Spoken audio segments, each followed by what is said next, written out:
Tels des apôtres en mission, ils sont une vingtaine à envahir le stationnement, carte géographique en main. Alors, on a ce qu'on appelle des cartes de territoire.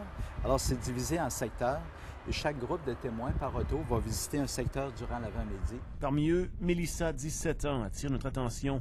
Elle fait du porte-à-porte avec ses parents depuis qu'elle est toute jeune. C'est quoi faire du porte-à-porte quand on est jeune, quand on voit ses amis jouer partout, puis... Jamais qu'on a trouvé ça dur ou les parents ils rendent ça quelque chose d'amusant pour les enfants. Puis ça veut pas dire qu'on n'a pas le temps de s'amuser dans d'autres moments. Les principes de la Bible, elle y croit. Ça m'apporte des principes sur lesquels je peux me baser dans tout ce que je vais faire dans ma vie, dans toutes mes décisions. Pour une première fois au Canada, une équipe de télévision est autorisée à accompagner les témoins de Jéhovah dans leur porte-à-porte. Jumelés à Serge et Penny, c'est eux que nous accompagnerons sur la route. À la première porte, tout va comme prévu. Bonjour madame, ça va bien? Oui, vous? Oui, on visite les gens de votre quartier ce matin pour... On passe le message, on remet le dépliant, on invite au grand rassemblement du Colisée. Le fait que les témoins vont de porte en porte, c'est pour suivre un commandement de Jésus qui a dit à Matthieu, chapitre 28, 19 et 20, « Allez donc et faites des disciples des gens de toutes les nations. » Évidemment, parfois, il y a des absents. Si ici, on hésite à laisser un dépliant dans la boîte aux lettres, il arrive que parfois, on laisse des traces de notre passage. À la troisième porte, une image de déjà-vu.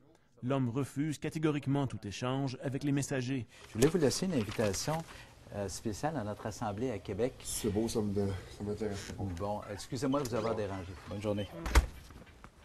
Bon, alors voilà. Oui, ça représente un défi. Mais on a remarqué que la plupart des gens sont très gentils, sont polis. Et si ce n'est pas le cas, ils vont nous dire, bien, ça ne m'intéresse pas, tout simplement. Alors, on va passer à la porte suivante. Ils peuvent cogner chez vous les lundis, mercredis, la fin de semaine. Certains se demandent s'ils ont le temps de travailler et surtout où va leur argent.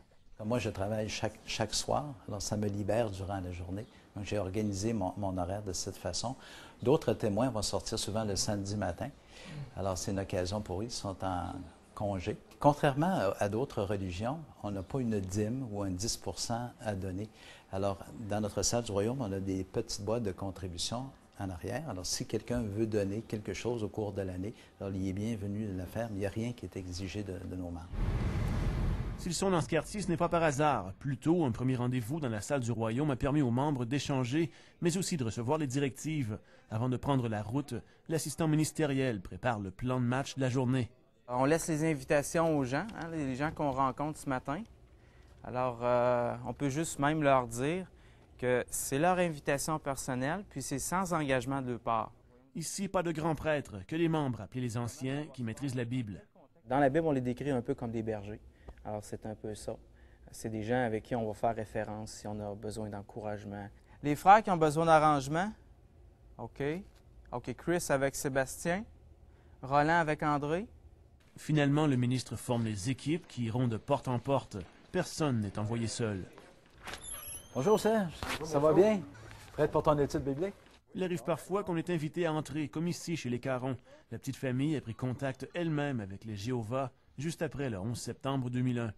En 2001, quand les jumelles se sont fait rentrer par les avions, je me suis mis à paniquer.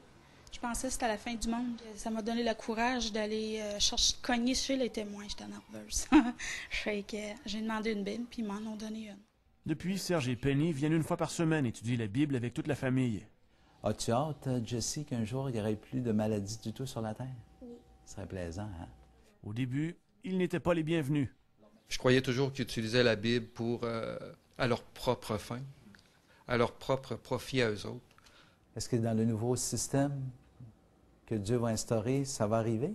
Oui. Tu penses, hein? Oui. Ici encore, les enfants attirent notre attention. Sont-ils vraiment passionnés par l'étude de la Bible? Au tout début, peut-être que ça me le disait moins, mais c'est moi que ça a piqué ma curiosité. N'aie pas peur, je suis avec toi. Un petit bout. Jéhovah, il a mis la terre pour que les gens vivent. Mais on laisse toujours les gens libres. À preuve, c'est que nos propres enfants ne sont pas baptisés. C'est eux qui vont décider, à un âge qui est raisonnable, peut-être vers 14, 15 ou 16 ans, qu'ils adhèrent à la religion des témoins de Jéhovah. Alors, on ne les poussera jamais à le faire eux-mêmes. Moi, quand j'étais jeune, personnellement, on parlait souvent de la fin du monde. Après une journée en leur compagnie, un discours ressort à travers tous les autres. Selon eux, la fin des temps approche. Donc on croit que c'est proche sans fixer de date. La Bible dit, vous ne savez ni le jour ni l'heure. Mais on croit que c'est bientôt que ça va arriver. Carl Angelier, TVA, à Lévis.